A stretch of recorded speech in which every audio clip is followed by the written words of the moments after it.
In die vinnig ontwikkelende wêreld van dit skiet tradisionele projekbestuursmetodes dikwels tekort.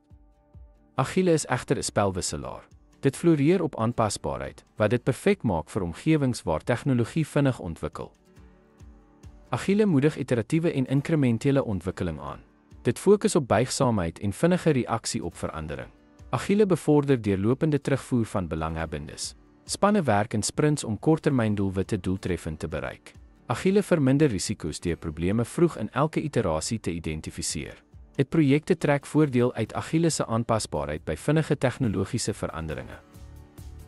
Ten slotte bied Agile 'n buigsame raamwerk vir die bestuur van projekte wat responsiwiteit vir verandering verbeter. Die iteratiewe benadering verbeter projekgehalte en belanghebberstevredenheid. Dankie dat u by ons aangesluit het.